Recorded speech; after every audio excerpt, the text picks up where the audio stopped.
అదేవిధంగా మత్స్యకారులకు భరోసా లేదు, ఎవరికి కూడా చెప్పుకోదగ్గ భరోసా లేదు. ఇందులో విశేషం హైలైట్ ఏంటంటే ఆర్థిక మంత్రి ప్రతి మాటను ఒత్తి ఆ డబ్బు వచ్చినప్పుడు అదేందుకు మహాప్రపంచ విజయంలాగా ఒత్తి చెప్పడం తప్ప కొత్తది ఏమీ లేదు.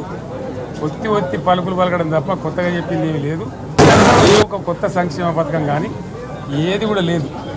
మహిళల పట్ల కూడా చాలా స్పష్టంగా చెప్పాల్సిన అవసరం ఉండే.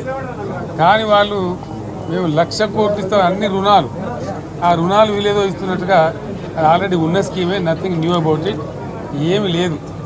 వెరసి ఇష్యూ యాజ్ ఏ హోల్.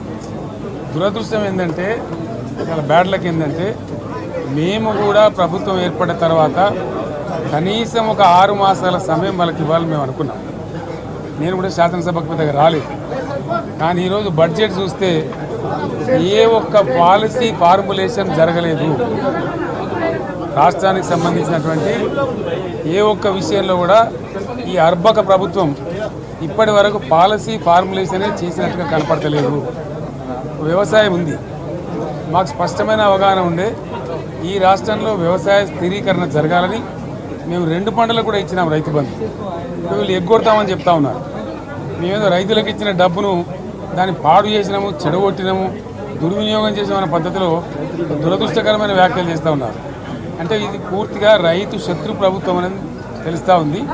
ధాన్యం కొనుగోలు చేయలేదు, విద్యుత్ సరఫరా చేయడం లేదు, నీళ్లు సరఫరా చేయడం లేదు, చాలా ఇబ్బందులు పెడతా ఉన్నారు. ఇంకా రైతు భరోసా, రైతు బంధు గురించి ఇంకా ప్రస్తావనే లేదు. ఎప్పుడేస్తారని మా ఎమ్మెల్యేలు అడిస్తే కూడా కనీసం సమాధానం చెప్తలేరు.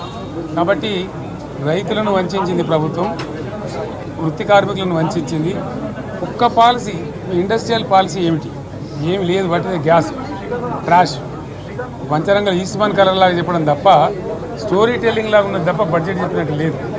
రాష్ట్రంలో వ్యవసాయ పాలసీ ఏమిటి, పారిశ్రామిక పాలసీ ఏమిటి, ఐటీ పాలసీ ఏమిటి, ఇంకా ఇతర అనేక పాలసీలు, పేద వర్గాలకు సంబంధించిన పాలసీ ఏమిటి అనే దాని మీద ఏ ఒక్క దాని మీద కూడా గ్యాస్ ట్రాషే తప్ప, చిల్లర మల్లర ప్లాట్ఫామ్ స్పీచ్ లాగా ఉంది తప్ప అది బడ్జెట్ ప్రసంగం లాగా లేదు.